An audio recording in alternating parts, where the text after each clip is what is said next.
মায়ের কাছে শুনছিলাম আমার বাবার নাকি অনেক টাকা পয়সা ছিল, কিন্তু হঠাৎ করে বাবার কি বলে একটা রোগ হইল, তারপর সব টাকা পয়সা শেষ হয়ে গেল।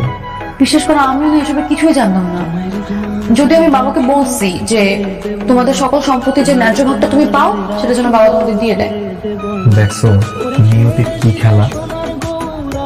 আজকে এতগুলা বছর পরে তোমার পরিবার আমার পরিবার সামনাসামনি দাঁড়াইলো, অথচ সেটা কিনা তোমার আর আমার উচিলাই। এই দুইটা পরিবার যদি এত বছর পরে এক না হতো তাহলে এত শত গল্প কিছুই জানা হতো না। কিন্তু এই মায়ের কাছে এইসব অর্থ সম্পত্তির কোনো দাম নাই, সবকিছুই মূল্যহীন। তাই বলে তুমি তোমার সম্পত্তির ভাগ নিবে না? অবশ্যই নিবা। মা সবসময় তোমাদেরকে ছোট লোক বলে, অথচ তারাই তোমাদেরকে ছোট লোক বানায় রাখছে। যদি আমি প্রথম তাকে সায় দিয়েছিলাম, তোমার সাথে আমার যে জোর করে বিয়েটা হয়েছে না, এটা আমি কিছুতেই মন থেকে মাইনে নিতে পারতেছি না। পারতেছ না? আচ্ছা, তাই তুমি চাইতেছো আমার যত দেনা পাওনা আছে সব আমার বুঝে দিয়ে তারপর তুমি আমার সাইডে চলে যাবা, আমার কি করছি আর দিবা, তাই না? ঠিক আছে, রাতে হয়ে গেছে, চলো নিচে যাই। কেন বা কিছু করবে?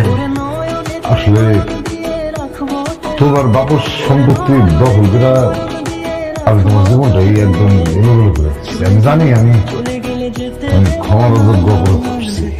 সিসি আপনি বলে কি করতেছেন? আমার তো বাবা নাই, আপনারই বাবা বলে ডাকি। আমার ভাগ্যে যা লিখেছে তা তো আমাদের হয়েই গেছে। আমার এইগুলো নিয়ে কোনো অভিযোগ অভিমান কিচ্ছু নাই। অভিযোগ অভিমান কিছুই না থাকবো, অন্যায় তো অন্যায়, আর সেই অন্যায়টা আমি তুলে করেছি। তোর আমার তো বিশ্বাস নাই, সে যে কোনো সময় ওর একটা ক্ষতি করার চেষ্টা করতে পারে। আমি তো সেই সুযোগটা দিতে চাই। মা জানতে পারলে কি যে করবে? কিছুই করবে না। শাশুড়ি আমার কেমনে ঠিক করণ লাগবো সেটা আমার হাতে ছেড়ে দাও, আমি দেখতেছি।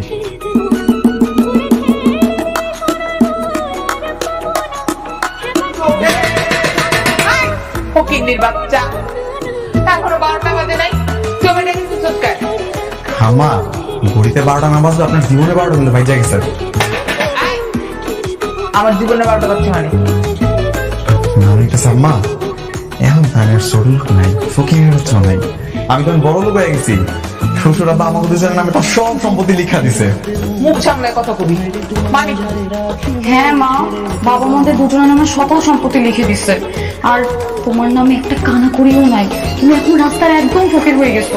বাবা বলছে আমরা দুজন যেটা বলবো সেটাই করতে হবে। এখন আর কিচ্ছু করার নাই শাশুড়ি আম্মা, আপনার এখন সব কাজ করা লাগবে, না করলে তো আপনার না খায় শুকায় যাওয়া লাগবে।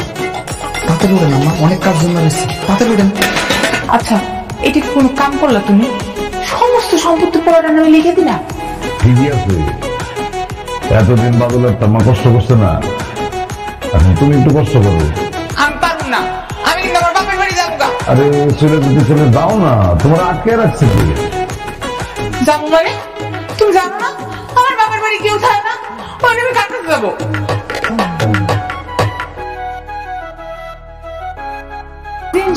এগুলো কি করতেছেন? এই ঝাড়মুছার কাজ কি আপনার জামানাই নাকি? কিন্তু বাদল যে কইছে কাম না করলে বাইর করে দিব, খাওয়ান দিব না।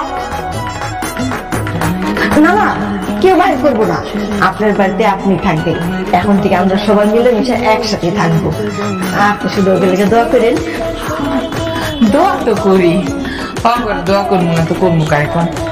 আমার মেয়ে জামাই ব্যাং আপনার খুব ভালো মানুষ। চলো আমরা রান্না করে দেখি। সিপাই বললে সব শুরু হয়ে যায়। আব্বা বুঝছি। তোমার না কলেজ যাওয়া লাগতো, চলো সন্ধ্যাবেলায় ঘুরতে নিয়ে যাবো। আজকে সকালে তো একটা পোলা আমাকে প্রেমে চিঠি লিখছে। কি তোমার একটা পোলা প্রেমে চিঠি লিখবো কেন?